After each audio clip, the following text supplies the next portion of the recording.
Just cutting, making sure that shelf is nice and straight.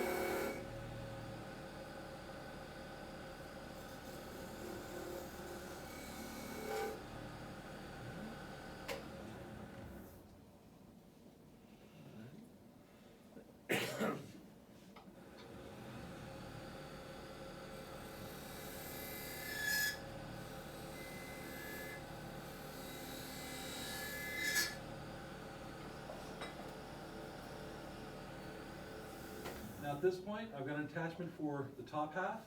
I need to make an attachment for the bottom half. So I'll be doing that right quickly.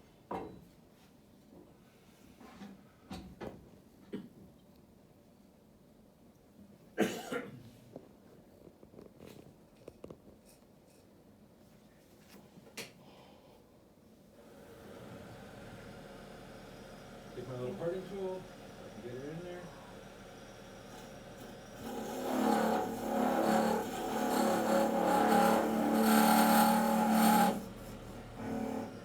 Working pretty well, so spindle gouge. Now since this is end grain, I can just sort of push it in there, it'll drill itself, and then I just pull it back out at a 45-degree angle like I'm doing a box. How you normally do the inside of a box. I'm putting it in there, pulling it towards myself at a 45-degree angle and getting these nice little shavings.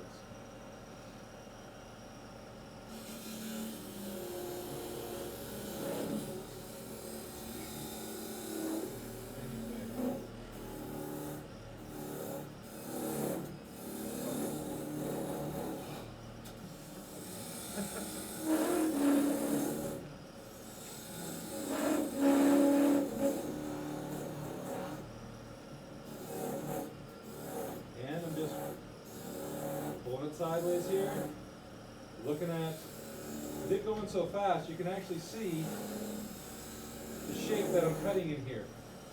No, I can, I don't think you all can.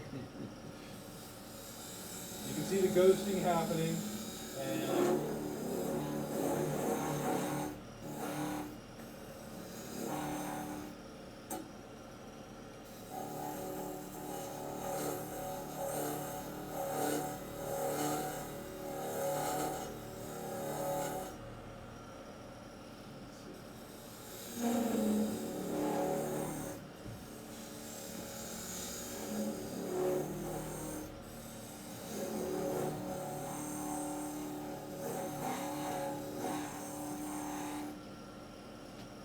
I'll take a peek at what's going on here.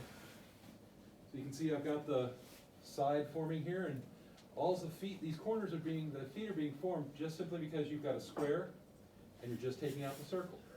And that leaves you these little points. That's where I'm getting to. I don't mind these little fuzzies right here because that'll come off in sanding. Okay. A little further here.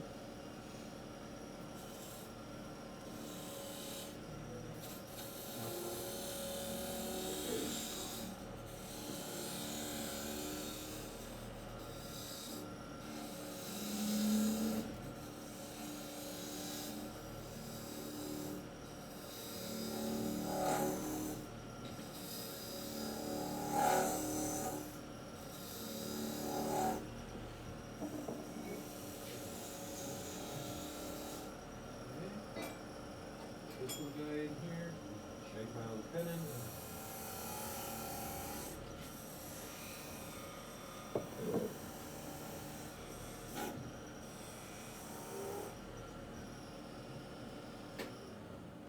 Okay, one more check for fit. Now I usually like to get the shape that I like here first, and then adjust the dome height.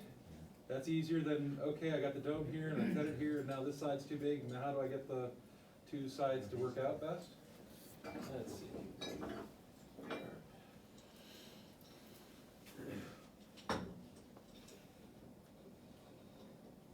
And some folks do all kinds of nice little jigs and stuff like that, or have different calipers.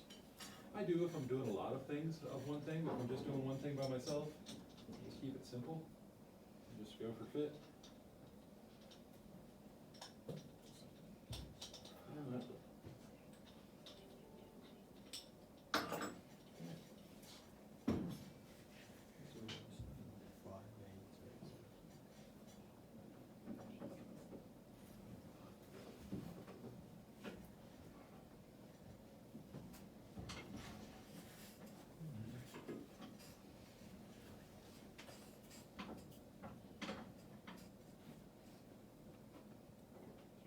get in here nice and close. The closer you are to the wood, the more mechanical advantage you have, okay? Just a simple, you have more control over the tool when it's like this versus like this, because now the wood has more mechanical value. More mechanical advantage. There.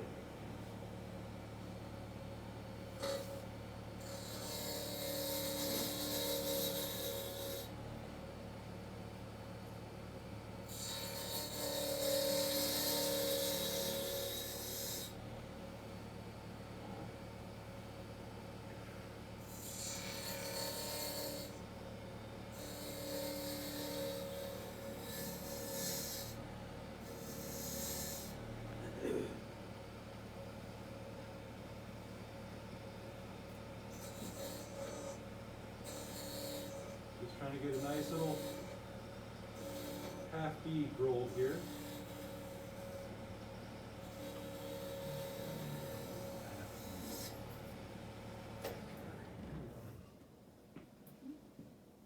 Not too bad. Okay, let's make that a little closer.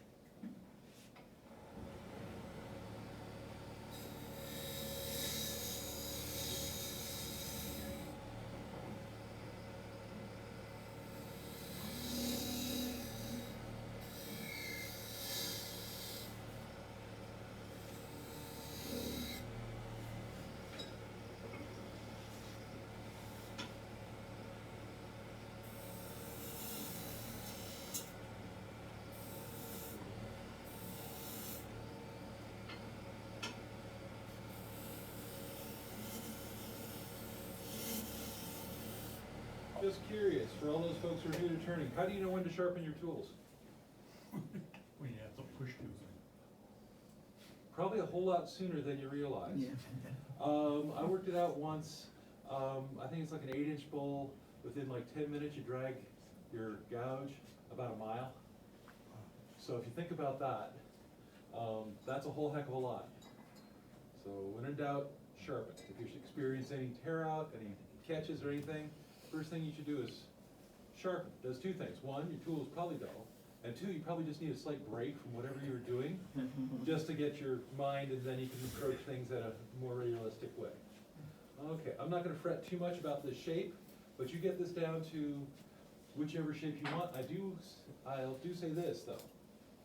Do not take off those very tips, okay? The little very corner tip right here, Okay. Keep it in for the camera. sure. These little tips right here, You're not in the picture. Sorry. there we go. There you go. These little tips right here really do make the piece, okay? If you round those all the way off, it just, to me, it doesn't look right. Okay, it's just this little corner edge, can I get that? See how it's got a nice little point down here? That really also defines this shape right here, which to me is very pleasing, but I also think it just makes it look right. I don't know how you, not sure how you would say that, but, okay, now I'm gonna, this is a box, so it's gonna have a top half and a bottom half, so that's what we're going for next.